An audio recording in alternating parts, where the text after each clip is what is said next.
अभी हमने यहाँ पे देख लिया एसेट्स क्या है, लायबिलिटीज क्या है, उनकी फर्दर क्लासिफिकेशंस, उनके एग्जांपल्स वगैरह को डिस्कस किया. Let's move on to the last part of the balance sheet, that is the owners equity.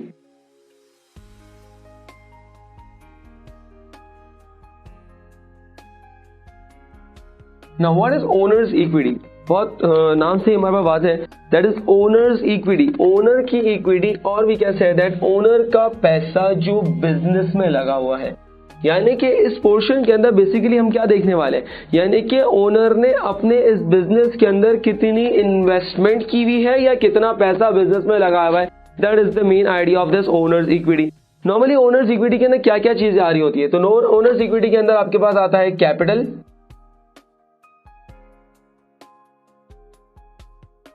Additional contribution,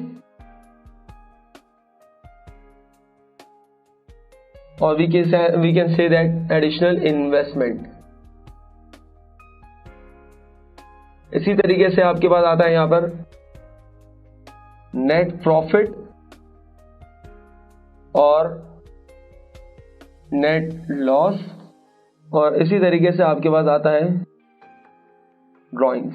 normally 4 चीजें आपके पास ओनर्स इक्विटी के सेक्शन के अंदर हमारे पास आ रही होती हैं. That is the capital, additional investment, net profit and drawings. ये हमारे पास 4 चीजें यहाँ पर आ रही होती है. इन चारों चीजों को डिस्कस करते हैं कि है क्या हमारे पास.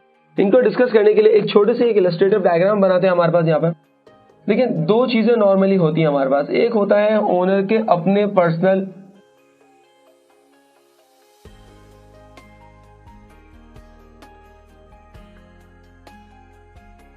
दैट इज होम, यानी कि ओनर का होम स्वीट होम, और एक है ओनर के लिए उसके लिए अपना बिजनेस.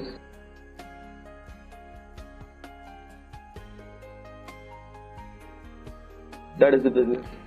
अच्छा, अब एक है उसका बिजनेस और एक है उसके लिए अपना एक होम, यानी कि एक घर है उसके लिए. जब ओनर अपने घर से कोई भी चीज, इट इज नॉट मैंडेटरी कि सिर्फ कैश ही लेकर आए, कोई भी फर्नीचर है, मशीन है, इक्विपमेंट है, कैश है, कोई भी चीज जब ओनर अपने घर से बिजनेस के अंदर लगा देता है, यानी कि ओनर ने अपने घर से बिजनेस में लगा दिया, दैट मीन्स ओनर कर क्या रहा है यहाँ पे? ओनर कर रहा है यहाँ पे इन्वेस्टमेंट. बिजनेस में क्या कर रहा है? इन्वेस्टमेट. एक चीज याद रखिएगा, हम जो यहाँ पे थ्रू आउट दी अकाउंटिंग पढ़ेंगे, जो भी हम अकाउंटिंग करते हैं, इवन हम हमेशा अकाउंटिंग कर रहे होते हैं बिजनेस की, रादर देन द होम. हम ओनर की पर्सनल अकाउंटिंग नहीं कर रहे हैं, हम कर क्या रहे हैं सर? हम यहाँ पे बिजनेस की अकाउंटिंग परफॉर्म कर रहे हैं. तो ओनर जब कोई चीज घर से पैसा या कोई भी चीज निकालता है और बिजनेस में लगाता है, दैट इज द इन्वेस्टमेंट. और इस इन्वेस्टमेंट को हम एक नाम देते हैं क्या? अकाउंटिंग की टर्म के अंदर हम इसको कहते हैं दैट इज द कैपिटल. इसका मतलब यह है कि जब ओनर अपने घर से कोई भी चीज इन्वेस्ट करेगा बिजनेस के अंदर, तो हम उसको टाइटल देंगे दैट इज द कैपिटल. इसी का अगर वाइस वर्सा हो जाए, फॉर एग्जांपल ओनर ने बिजनेस से कोई चीज विड्रॉ की और वो घर पे लेके चला गया, that is the main idea of personal use, कि ओनर वो चीज अपने पर्सनल यूज में लेके चला गया. तो उसका मतलब इस टाइटल को, यानी कि उसको हम यहाँ पे कहते हैं दैट इज द ड्रॉइंग्स. तो ड्रॉइंग्स क्या है? Anything which is withdrew from the business. आपने बिजनेस से विड्रू की है, किसके लिए? For personal use. तो इसका मतलब हम इसको कहेंगे ये क्या हमारे पास? ड्रॉइंग्स है. तो कैपिटल क्या है? Anything which is invested by the owner into the business, that is known as capital, and anything which is withdrew from the business for personal use, that is known as drawings. इसी तरीके से आगे चलते हैं. Additional investment या additional contribution क्या है? Normally capital आपके पास क्या है? Capital is also known as investment. Sir यहाँ पे भी तो वही आ रहा है, एडिशनल इन्वेस्टमेंट और additional contribution. So what is the basic difference? Difference is कि कैपिटल नॉर्मली हम बोल लेते हैं कि what amount already been invested by the owner. Let's take an example कि at the start of the year owner ने already business के अंदर यहाँ पे कुछ कैपिटल कंट्रीब्यूशन की हुई थी. लेट्स से कैपिटल कंट्रीब्यूशन की हुई थी 1 लाख रुपीस की. ड्यूरिंग द ईयर कुछ और पैसों की जरूरत पड़ी, तो ओनर ने कुछ एडिशनल और अमाउंट इन्वेस्ट कर दी, that is known as additional investment.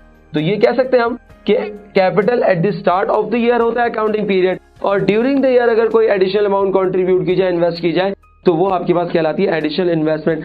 Above all capital और एडिशनल इन्वेस्टमेंट हमारे पास नॉर्मली एक ही चीज है, सिर्फ टाइमिंग का हमारे पास फर्क है. And the last thing is net profit और net loss. During the year business के अंदर जो भी आपके पास नेट प्रॉफिट या लॉस होता है, ओनर नॉर्मली करता क्या है? उस नेट प्रॉफिट या लॉस को अपने बिजनेस के अंदर री इन्वेस्ट कर देता है, दैट इज ये प्रॉफिट किसका है, ओनर का है, और ओनर उसको अपने बिजनेस में लगा देता है, तो ये भी ओनर का ही पैसा है, that is in the form of net profit of the business.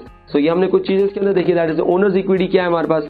तो सम अप करते हैं कि अगर आपने फाइनेंशियल पोजीशन मालूम करनी है तो you need to identify, you need to know, you need to calculate three main components of the financial position, that is the assets, liabilities and owner's equity.